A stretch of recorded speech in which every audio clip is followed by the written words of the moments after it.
Coming up, a leadership nonprofit has been changing lives for over 50 years. LaDonna Harris talks about Americans for Indian Opportunity.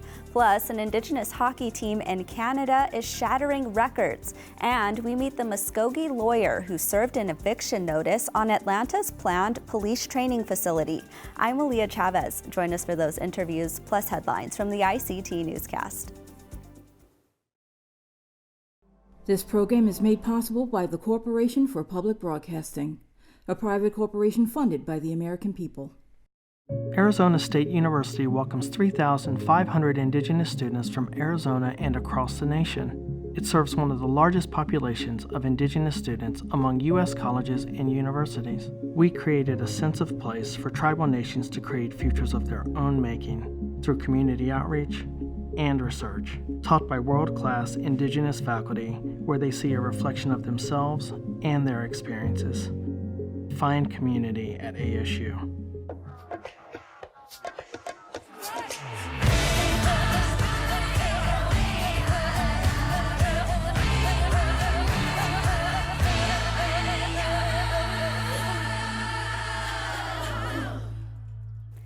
Hopa. Thank you for joining us. We start our newscast in California, where a panel of 11 judges on the Ninth Circuit Court met this week to review appeals by Apache Stronghold to save Oak Flat. Resolution Copper is a foreign firm wanting to mine the area until it collapses into a 2-mile-wide crater. That would ultimately destroy the sacred site. On Tuesday, the court in Pasadena heard oral arguments on the appeal. This comes after a smaller panel on the Ninth Circuit previously ruled 2-1 that the federal government could hand Oak Flat over to Resolution Copper. Attorneys for the Apache Stronghold argued that the land transfer violates the Religious Freedom and Restoration Act. Attorneys for the U.S. defended that the land transfer was done correctly. The outcome of the case will have drastic impacts on over 400 tribal nations whose homelands and land-based religions fall under the jurisdiction of the Ninth Circuit. A decision on the case is not expected for a few months. Members of the Apache Stronghold traveled from Arizona to California for the hearing, stopping in cities along the way to raise awareness for the case. In New Mexico, Indigenous advocates are demanding Governor Michelle Lujan Grisham withdraw a contentious political appointment. James Mountain was chosen by Grisham to head the state's Indian Affairs Department, but his criminal background is concerning Indigenous community members. In 2007, Mountain was accused of rape. He was indicted the following year on charges of kidnapping and aggravated battery, but the case was later dismissed after prosecutors said they did not have enough evidence for Mountain to stand trial. 30 protesters gathered at the state capitol last week to oppose Mountain's appointment. Members of the protesting coalition spanned across different Native organizations. They are calling for more accountability when potential candidates are being screened for state-appointed positions. They are also demanding that Mountain's nomination be recalled. New Mexico currently has one of the highest rates of missing and murdered relatives in the country. Activists said Mountain would be the wrong person to tackle this issue. Montana lawmakers have passed a bill to rename a portion of Highway 89 after a late Blackfeet chief. Earl Oldperson represented his nation for 70 years, most of that time on the Blackfeet Tribal Business Council. Oldperson met with many U.S. presidents, from Harry Truman to Barack Obama, to ensure Indian country had a voice. He was known by many as an icon of Indigenous leadership. The bill was introduced by Blackfeet citizen and state legislator Susan Weber. She had a difficult time getting it out of the committee and to the Senate floor for a vote, but prevailed. The bill passed in both chambers of the state legislature and is now on the governor's desk to be signed into law. In Canada, First Nations artist is adding Indigenous culture and heritage to designs on playing cards. Gitson citizen and artist Michelle Stoney loves to create art inspired by her nation. From jewelry and drums to graphic designs and murals, the artist blends her culture into many of her projects. Now, the deck of cards that she made features the art and designs of her nation. Stoney says inspiration struck her back in 2020 after she saw a poker commercial. We spoke to the artist, and she said it was the Joker card that convinced her to start the project. the joker, the trickster is always the main figure in all of our stories. And I just love how you tell the stories through art. So I thought I could make a whole deck of art cards with all the face cards being from traditional culture, not only Gitxsan culture, but Northwest Coast. For more information on where you can see the whole deck, you can find her on social media at mstoneyart. And those are the headlines for the ICT Newscast.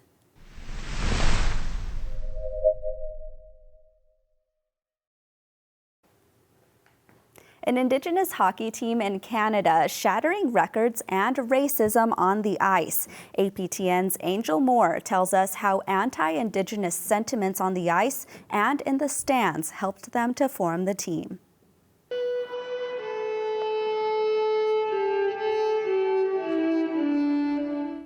"15-year-old Surrey Paul opens things up with an honor song.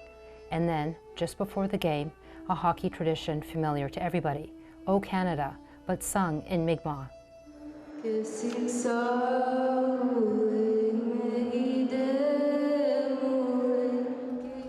And then, intense playoff hockey.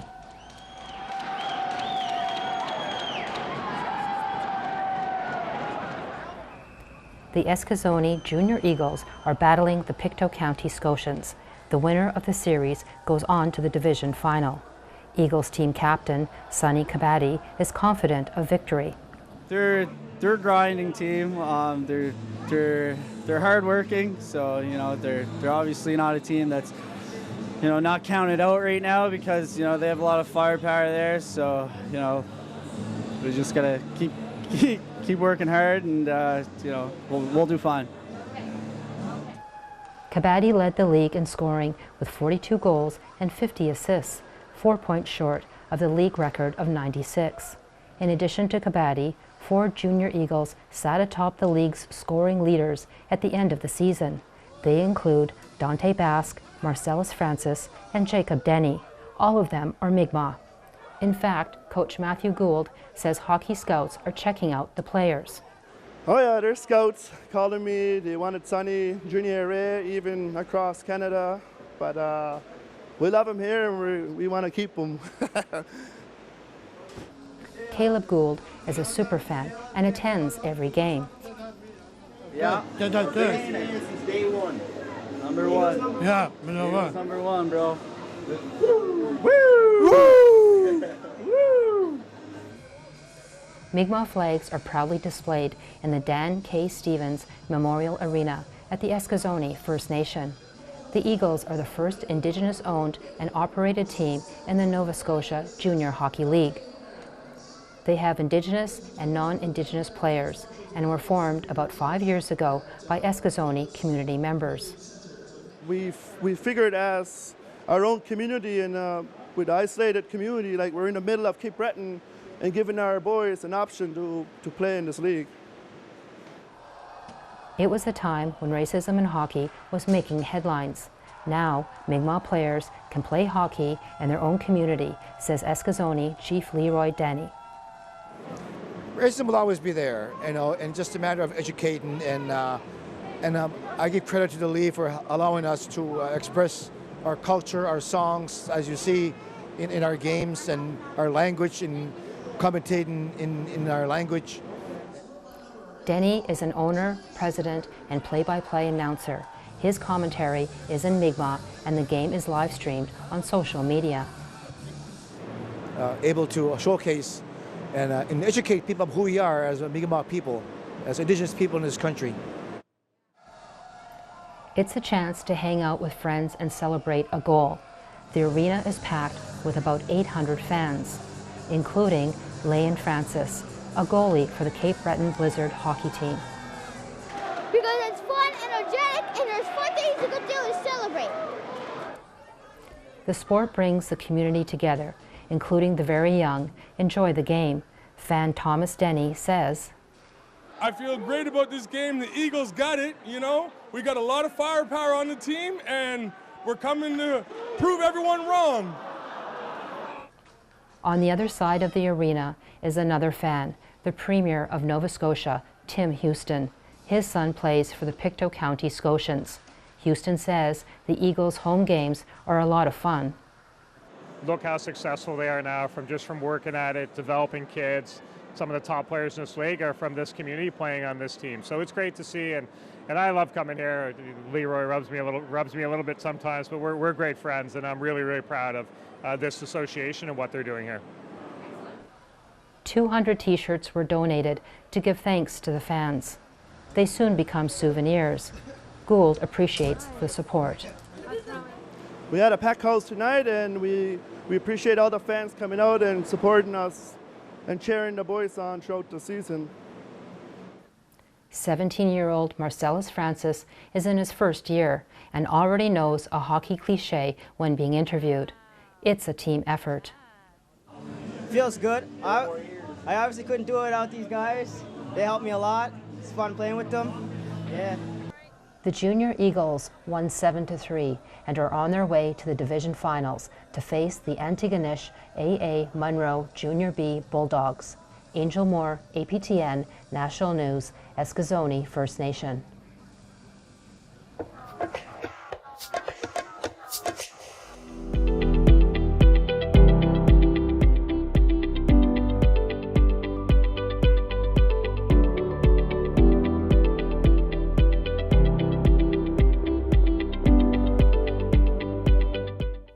Jordan Harmon traveled from Oklahoma to Atlanta recently and met some folks working to stop the construction of a police training facility that some call Cop City. She ended up adding some Indigenous muscle to the effort. ICT's Stewart Huntington introduces us to the Native lawyer. Ms. Harmon, welcome. Sure. Hisjay Jordan Chochifkidos. My name is Jordan. I come from the Muskogee Creek Reservation in Tulsa, Oklahoma. I'm Deer Clan, and I went down to Atlanta. I had always wanted to plan a trip to the homelands. Sometimes people go back and visit there, and I really never sort of made time to do that. And then I heard about this Atlanta police training facility that's being planned down there, and how the community has been rising up against it. And for the last couple years, there's been some ceremonial folks from back home visiting there, having stomp dances there, and really going back and forth. And it inspired me to do that and kind of follow their lead on that. And so I went to Atlanta first of all, to make my visit to the homelands that I'd been planning, to connect with those Muskogee people that I know had been making that migration back and forth, and also to support the movement to stop this police facility that they're planning on building in one of the largest urban wilderness areas that's left in the country. So the first couple days, I went and visited the park. It's known as Willani Forest. And then on Wednesday, while I was there, I helped to draft a letter that was framed as an eviction notice to the Mayor Andre Dickens, the Atlanta City Council, the DeKalb County Sheriffs, and the Atlanta Police Foundation. And this was a move to show them that the original peoples there don't support that facility being built there. They don't support Cop City or destroying any more of the forest that remains there. We had heard that there was a Atlanta Regional Board Commission meeting, and they have some authority and jurisdiction in this process of getting the facility permitted and built. So we drafted this letter as an eviction notice and arrived at this board meeting. The time came, they were ending the meeting, and they asked for any objections. And my Indigenous comrades that were there supporting me delivering this message said, yes, we have an objection. Objection!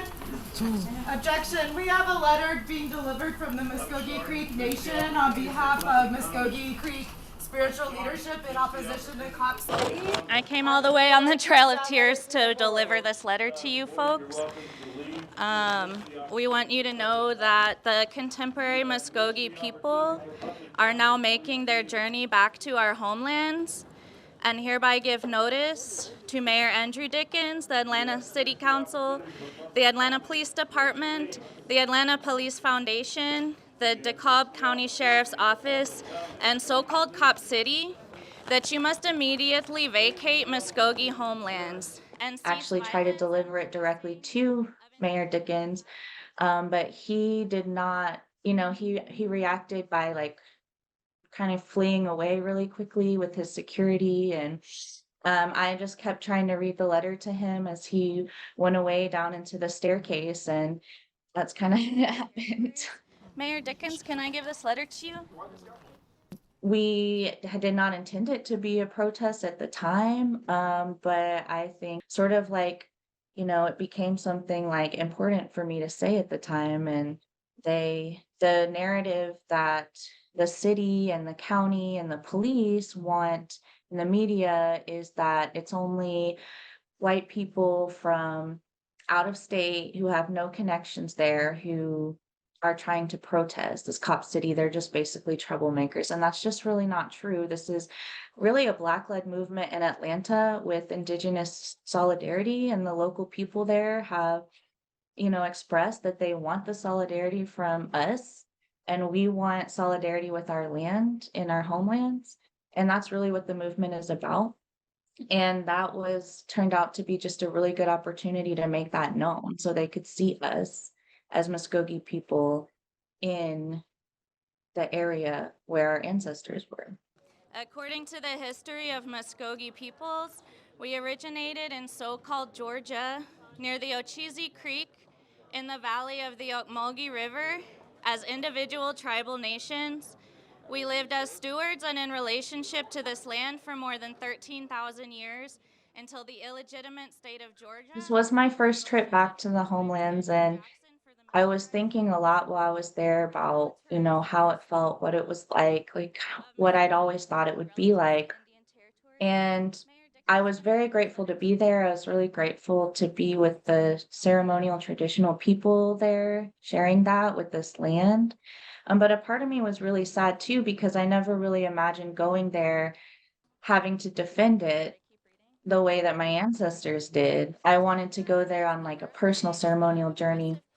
But I think part of our experience as Indigenous people and finding that peace is like realizing that if we want to assert our existence in our land, we have to defend it. Our ancestors who are buried here continue to suffer while the city of Atlanta and the state of Georgia deploy the very same escalated military. Jordan Harmon, thank you so much for joining us today. Thank you so much.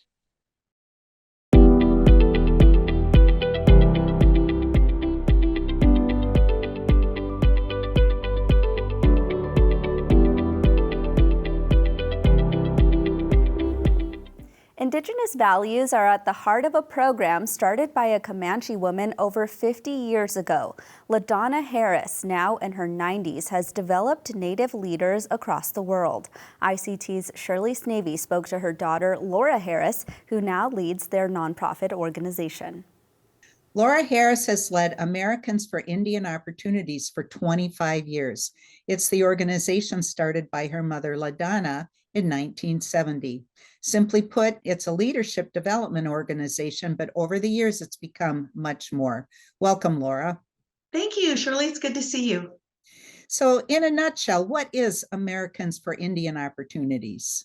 It's never stayed the same. We're celebrating our 53rd anniversary this year, and we've worked on just about every issue there is. Mom really started working in the area of urban Indians. She was appointed by President Johnson to the National Council on Indian Opportunity out of the White House that Vice President Humphrey chaired.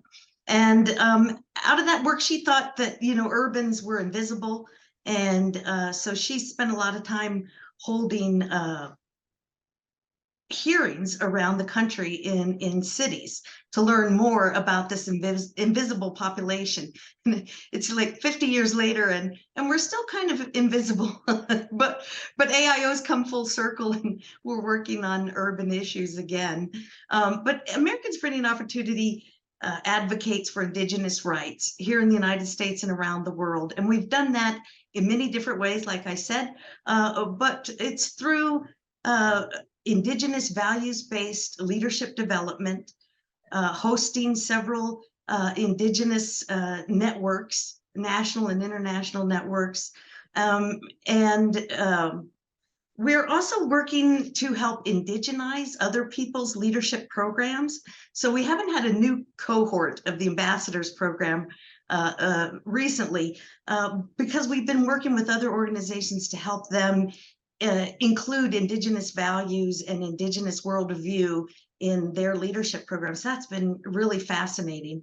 And also, we have been providing a lot of what we call Indian 101 beyond cultural competency. I think Black Lives Matter and COVID really built people's interest in learning more about other peoples, and especially particularly people of color. So we've provided Indian 101, we call it, to foundations, corporations, anybody who wants to do business in Indian country or wants to know more. You know, of course, we feel like we're filling a vacuum in the US education system. And what we found over our years trying to change policy in Washington, D.C. is you can't change policy unless you educate the decision makers. So you could have 3 PhDs and still not know that tribes were governments within the federal system, and just exactly what tribal sovereignty allows tribes to undertake. And so we found in order to make change, you have to educate people. And we've been very successful at that. My mother started this as a very simple presentation on an easel, and she'd draw some funny looking pictures. But we've upgraded a little bit. We have a slideshow now, and really been able to, I think about 3,500 people last year we were able to touch. And that's a big part, building awareness, changing the tragedy narrative, and providing information about contemporary Indigenous peoples is what we feel is part of our mission. And I think that has a lot to do with the 350 ambassadors who've gone through the program now. They represent about 40 states, 150 different tribes, and 6 countries. And of course, the Maori in Aotearoa, New Zealand, they've actually started their own leadership program. So of that 350, 150 are from New Zealand.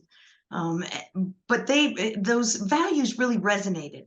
And we found that our travels throughout the world, that Indigenous communities really feel like those values resonate for their culture.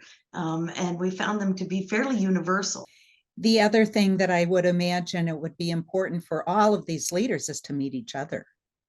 Yes, what we find that's very different from other sorts of leadership programs, you know, Shirley, you may get maybe one Native American to participate in a national program. I've been that one, or I've been the runner-up to that one to participate in those programs, and you get some little nuggets. But really what we found is it doesn't compute back to your home, back to your environment, your community.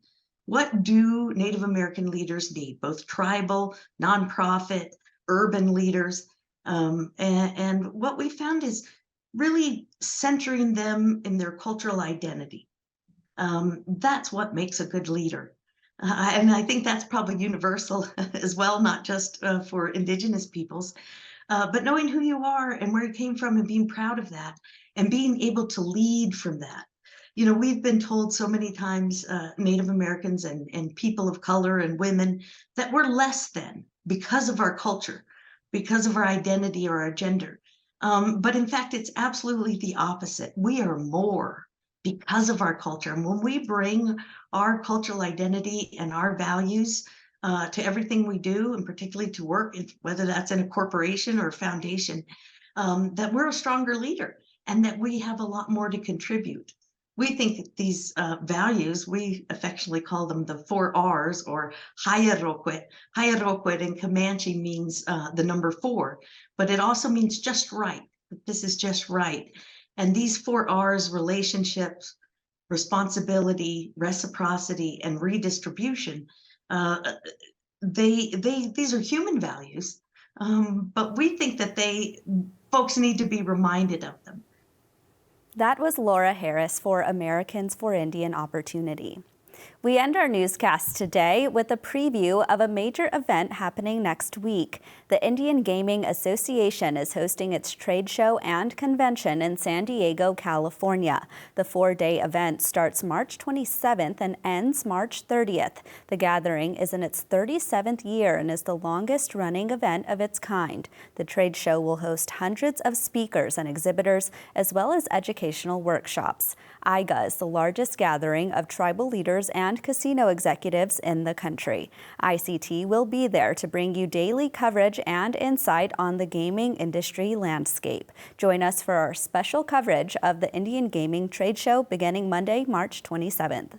And that's a slice of our Indigenous world. For all the latest, visit ictnews.org. From all of us in the newsroom, stay safe, my relatives.